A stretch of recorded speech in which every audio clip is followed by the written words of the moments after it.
Hello and welcome to The Excerpt. I'm Dana Taylor. In 1963, 16th Street Baptist Church in Birmingham, Alabama, the first black church in Birmingham, tragically became the site of a bombing that killed 4 young girls who were attending Sunday school. The church was subsequently repaired and became a symbol of the civil rights movement. This Black History Month, we wanted to celebrate the role of black churches in advancing a more just and progressive society. But why have so many historic black churches been abandoned or fallen into disrepair? And who is working to save them? Here with more on the effort to preserve historic black churches, we're joined now by Juan Floyd-Thomas, Associate Professor of African American Religious History at Vanderbilt University. Juan, thanks so much for joining me. And thank you for having me. Let's begin with the historical significance of black churches in the United States, particularly during pivotal moments such as the civil rights movement. How did these churches function as catalysts for social change? Black churches have been indispensable in terms of thinking about issues of faith and culture and identity and purpose in this nation. From the colonial era some 400 years ago to the current age of cloud computing that we're in now, the Black church has been a space of not just intellectual or inspirational growth, but also institutional and improvisational social change. So when I think about the Black church in America, it has not just been a safe haven for African Americans, but it has been, as you said, an incubator for social transformation and social justice for all Americans. And we can go back, as you said, even further than the 1960s civil rights movement. What was the role of black churches in the Underground Railroad? Black churches were indispensable and crucial parts of the Underground Railroad and the overall resistance to slavery. What we have to understand is, true to the nature of many African American institutions, both historically and currently, right? The Black church could not just serve as a space for worship or celebration, but also had to be a space where community mobilization happened. They organized in what were known as hush harbors and gathered secretly outside of the prying eyes of slave institutions in order to organize themselves for the Underground Railroad. And that Underground Railroad, contrary to what many people think, was not an actual railroad, but was a network of locations of which churches, black and white, became crucial way stations or stops along the pathway to freedom. St. Matthias Episcopal Church in Asheville, North Carolina, founded as the Freedmen's Church following the Civil War, is going to celebrate its 160th anniversary in 2026. This was a church built by a formerly enslaved person. What role did churches play in the lives of the newly emancipated? The idea that the church and its work in a community, a larger society, had to be both very aimed at a politics that could guarantee the life chances, employment opportunities or educational achievements of the newly freed African American population, but then also repair some of the tragedy and trauma of their lives during enslavement and in the years that followed, right? So to, in many regards, heal the wounds that had been inflicted upon African Americans at the height of slavery in this country. And that was a long and arduous process. Well, fast forward to today. How do black churches help shape the community's sense of identity? Is the church still at the center when it comes to creating a sense of empowerment within the black community? Historically, when the black church or black churches were the main center of all social activity for the community around them, has faded because of social changes in terms of suburbanization and gentrification, right? Sometimes the Black church may be the last remaining symbol of what previously existed in that community. But you still see churches serving, as one song says, a shelter in a time of storm. I think one of the great secrets of the Black church's success, sad but true, has been its ability to overcome adversity from the period of slavery through the period of segregation, and even now in our current socio-political moment of division as a nation. So whether it's organizing souls to the polls and voting drives, or providing after-school programs, community development programs such as Buy Back the Block, or you know, offering health seminars, or providing clinics, bringing resource centers during natural disasters. And these and so many other ways, Black churches still serve a vital role in their communities. But their communities, the idea of the congregations that they serve, has now become more elastic than probably ever before. The National Trust for Historic Preservation's African American Cultural Heritage Action Fund, through its Preserving Black Churches program, has now awarded $9.8 million in grants to 80 churches nationwide.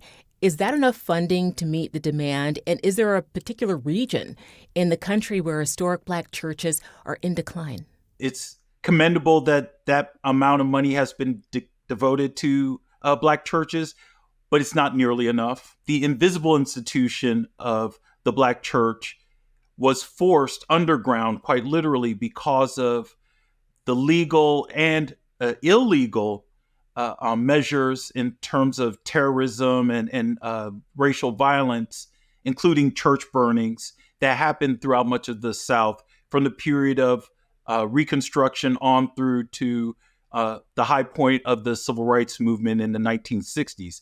Is in some ways, it is a far too late acknowledgement or compensation for the lack of protection and care that our society, American society, had for too often neglected Black churches and the communities that they serve and represent, right? When we have situations such as bombings and church burnings, right, that is not just carving and attacking the heart of vibrant communities, but also it demonstrates a disdain, a disrespect for our very core values, our First Amendment values in terms of freedom of worship, freedom of assembly, freedom of speech, freedom of belief.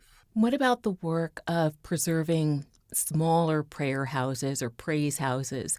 What can you tell us about the history of these humbler houses of worship?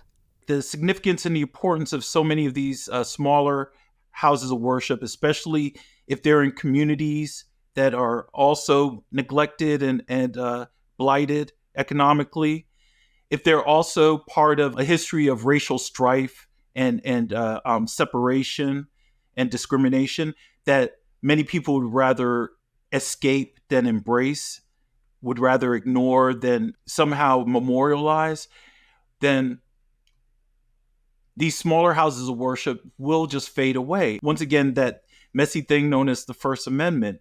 If you can worship and pray however you choose, people should be allowed to see in real terms, in real time, the manifestation of those choices. So in what ways can the revitalization of abandoned Black churches address the overall revitalization needs of a community? And are there examples of communities coming together to preserve or repurpose these spaces that have transformed the neighborhoods they're in? There are developers even now who are eager to get their hands on any piece of land possible. But the idea that the local community has organized and galvanized themselves and worked in partnership with local, state, and federal entities to guarantee that these rare houses of worship, even though they're humble, rural, little backwoods locations, deserve to exist and deserve funding and protection. That is just one model of what I think should be a national example. especially in places like Alabama, Georgia, Louisiana, Texas, where some of the harshest and hardest examples of racial division and economic despair have visited these spaces. Is the push to save historic Black churches primarily to preserve them as historical sites, to restore them as active houses of worship, or both? I'm hoping and expecting that it should be both. I've had the opportunity in recent years to visit England and Germany and France and travel in other spaces internationally and seeing fine cathedrals and beautiful chapels. But one of the things that is sad is that those hallowed spaces are also hollow. What we should not repeat here in America is that same mistake of preserving the buildings, but not investing in the people who make those houses of worship what they need to be for our culture and our society. Well, there are, of course, many historical Black churches that continue to thrive. Ebenezer Baptist Church in Atlanta, which was founded in 1886, one of the spiritual homes of Dr. Martin Luther King Jr. Today, its senior pastor is U.S. Senator Raphael Warnock. Is this intersection of politics, social justice, and traditional ministry an outlier, or is it still at the heart of the Black church today? I count the Reverend Dr. Senator Raphael Warnock, not just a colleague, but a good friend. So I speak in a somewhat informed fashion about his role. Now, it seems extraordinary in our time, but we also have to think back in the not too distant past where we had ministers such as the Reverend Jesse Jackson or Reverend Al Sharpton run for the U.S. presidency, right? We've had situations where one of the most powerful Congress people in our nation's history was the Reverend Adam Clayton Powell, who during the height of the civil rights movement was working on the Senate committees that were receiving civil rights legislation that was brought forward and largely inspired by the protest movements that were led by Dr. King. We also have to look to the fact that to have a prominent Black minister in Congress who is also leading the charge from the policy side was very crucial. And he could only do that because of the strong base of support he had in Harlem's Abyssinian Baptist Church. Thank you so much for being on the Excerpt, Juan. Thank you so much, Dana. It's been a pleasure. Thanks for watching. I'm Dana Taylor. I'll see you next time.